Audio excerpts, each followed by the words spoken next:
حسین بادشاہ سلیمان بن عبد الملک،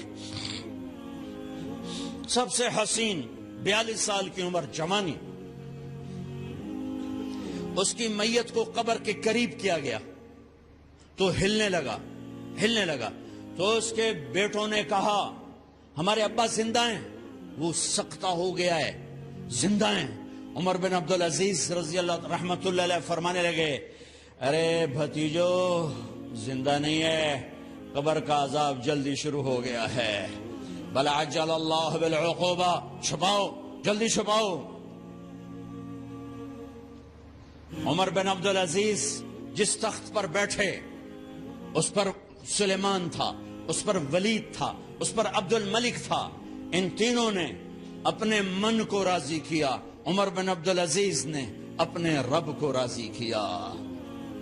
جب عمر بن عبدالعزیز کا وقت آیا مرنے کا تو انہوں نے بلایا رجا بن حیوہ سے، فرمایا کہ میں نے عبد الملک بن مروان، چاچا بھی تھے سسر بھی تھے، ان کی بیٹی فاطمہ سے شادی ہوئی تھی، میں نے اس کو قبر میں اتارا، کفن کی گرہ کھول کے دیکھا تو اس کا چہرہ قبلے سے ہٹ چکا تھا، رنگ کالا سیاہ پڑ چکا تھا۔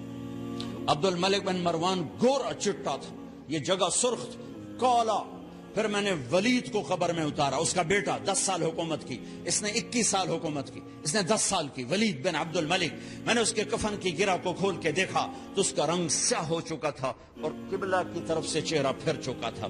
پھر اس سلیمان کا واقعہ تو ابھی سنایا، پھر اس سلیمان کو قبر میں اتارا اور اس کے کفن کی گرہ کو کھول کے دیکھا تو اس کا چہرہ قبلے سے ہٹ چکا تھا۔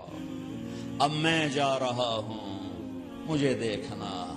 پہلے تینوں نے حکومت کی پوجا کی اور عمر بن عبدالعزیز نے اپنے اللہ کی پوجا کی۔ انہوں نے ایک بڑا عجیب خطبہ دیا جب خلیفہ بنے، اے لوگو، بچپن میں شعر و شاعری کا شوق تھا تو میں شاعر بنا، تھوڑا سا اٹھان ہوئی تو علم کا شوق لگا، میں نے علم حاصل کیا، جوان ہوا تو فاطمہ بنت عبد الملک سے عشق ہوا، میں نے اس سے شادی کی، اب اللہ نے مجھے حکومت دے دی ہے، اب تم دیکھو کہ میں اس سے اپنے اللہ کو راضی کروں گا۔ ہمارے حکمران تو ووٹ سے آتے ہیں اور چلے جاتے ہیں 4-5 سال کے بعد، ان کی وراثت میں حکومت آ رہی ہے اور 3 بر اعظم پر حکومت ہے اور ایسا رعب و دبدبہ ہے بنو امیہ کا، کوئی ان کے سامنے سر نہیں اٹھا سکتا، اور یہ بندہ 2 سال 2 مہینے 3 بر اعظم میں زکوٰۃ لینے والا کوئی نہ بچا، 3 بر اعظم میں سوال کرنے والا کوئی نہ بچا، 3 بر اعظم میں ظالم کوئی نہ بچا، 3 بر اعظم میں مظلوم کوئی نہ بچا، لیکن خود کیسا رہا؟ گھر آئے، فاطمہ بڑے اچھے دن گزرے ہیں، اب امتحان ہے، میں تیرا حق نہیں ادا کر سکوں گا، طلاق لینی ہے میں حاضر ہوں، ساتھ دینا ہے تو میرے اپنے حق معاف کرو، اپنے حق معاف کرو۔ فاطمہ جیسی عورت انسانی تاریخ میں کوئی نہیں آئی، سیاسی لحاظ سے، سیاسی۔ دادا مروان بادشاہ، باپ عبد الملک بادشاہ، بھائی ولید بادشاہ، دوسرا بھائی سلیمان بادشاہ، تیسرا بھائی ہشام بادشاہ، چوتھا بھائی یزید بادشاہ اور اپنا خامند بادشاہ، 7 نسبتوں سے یہ عورت شہزادی ہے۔ کائنات انسانی تاریخ میں اتنی بڑی عورت کوئی نہیں آئی، سیاسی۔ فاطمہ کہنے لگیں عمر، میں نے سکھ کے دن تیرے ساتھ گزارے ہیں، دکھ میں تجھے چھوڑ کے نہیں جاؤں گی، جو میں نے اپنے سارے حق معاف کیے۔ پھر حضرت عمر بن عبدالعزیز کی راتیں اور دن کیسے گزرے؟ فاطمہ بنت عبد الملک فرماتی ہیں 2 سال 2 مہینے میں وہ میرے بستر پر میرے ساتھ نہیں لیٹے، انہیں غسل کی ضرورت نہیں پیش آئی، مصلے پہ بیٹھتے اور روتے وہیں سو جاتے اور روتے وہیں سے اٹھتے، پر 3 بر اعظم میں ظالم کوئی نہ بچا، مظلوم کوئی نہ بچا، زکوٰۃ لینے والا کوئی نہ بچا، بھکاری بھیک مانگنے والا کوئی نہ بچا، 3 بر اعظم کو ایسے صاف کر دیا۔ یہ فیصلہ آباد بھی ان کی حکومت میں شامل تھا، چونکہ ملتان وہ بمبئی تک اور ملتان دیپال پور تک یہ سارا علاقہ ملتان میں آتا ہے، اور محمد بن قاسم نے ملتان فتح کیا ولید کے زمانے میں۔ اپنی حکومت کو اللہ کی رضا کے لیے استعمال کیا. کیسے استعمال کیا؟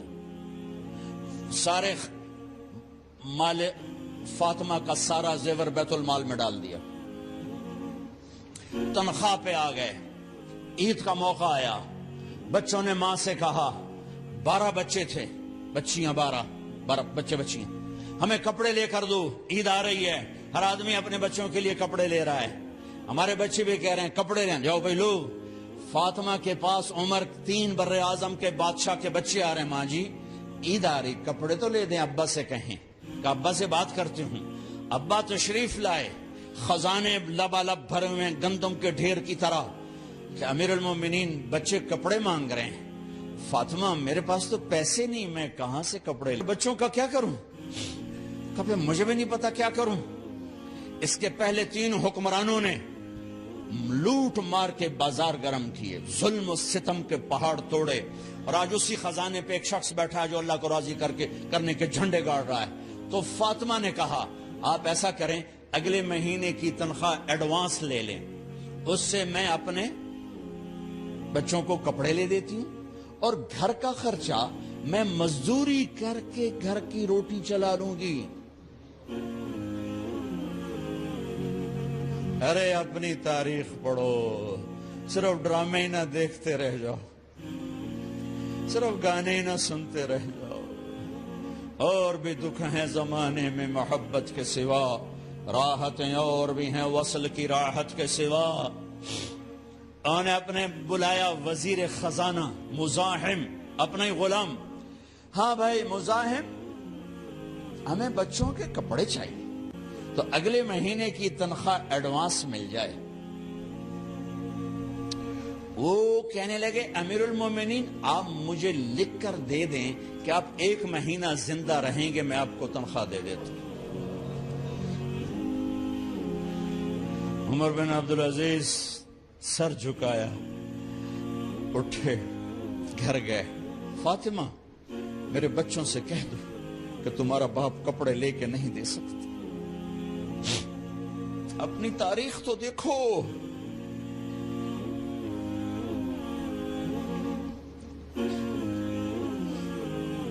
عید کا دن آ گیا, خلیفہ وقت عید کی نماز پڑھاتے تھے, نمازیں بھی خلیفہ وقت پڑھاتے تھے. بنو امیہ کا خاندان ملنے کے لیے آ رہا ہے. سارے سرداروں کے بیٹے اعلی پوشاک, اعلی لباس, ملنے آ رہے ہیں. تھوڑی دیر بعد دیکھا تو بچے بھی ملنے آ رہے ہیں. امیر المومنین کی حیثیت سے بچے باپ کو ملنے آ رہے ہیں, اور ان کے جسموں پر پرانا لباس ہے. حضرت عمر انہیں دیکھ کر ادھر اپنے سرداروں کے بچے دیکھے تو زرق برق پوشاکیں, اپنے بچوں کو دیکھا. ارے اس باپ سے پوچھو جو سب کچھ کر سکتا ہو اور پھر مٹھی بند کر لے کہ نہیں میں نے حرام کی طرف نہیں جانا. بچوں کو دیکھا تو آنکھیں ڈب ڈبا گئیں, آنکھوں میں آنسو آ گئے. فرمایا میرے بچوں آج تمہیں اپنے باپ سے گلہ تو ہوگا کہ آج ہمارے باپ نے کپڑے ہی نہ لے کے دیے. ان کے ایک بیٹے ہیں عبد الملک, ان سے بھی 4 رات آگے تھے, ان سے پہلے ہی فوت ہو گئے تھے. کہنے لگے ابا جان آپ کو مبارک, آپ نے قومی خزانے میں بددیانتی نہیں کی ہے, آپ کو مبارک ہو. آج ہمارا سر بلند ہے, ہم شرمندہ نہیں ہے. انسانوں کو کپڑوں پہ نہیں تولا جاتا. آج کا میرا دیس کا مالدار اتنا فقیر ہو گیا ہے, اتنا چھوٹا ہو گیا ہے کہ وہ اپنا تعارف کروانے کے لیے 50 لاکھ کی گھڑی لیتا ہے, 6 لاکھ کا جوتا لیتا ہے. آج کی بیگم اتنی چھوٹی ہو گئی ہے کہ اپنے قد کو بڑا کرنے کے لیے وہ 10 لاکھ کا ہینڈ بیگ لیتی ہے کہ دیکھو میرا بیگ 10 لاکھ کا ہے. ارے میری بہن تو 10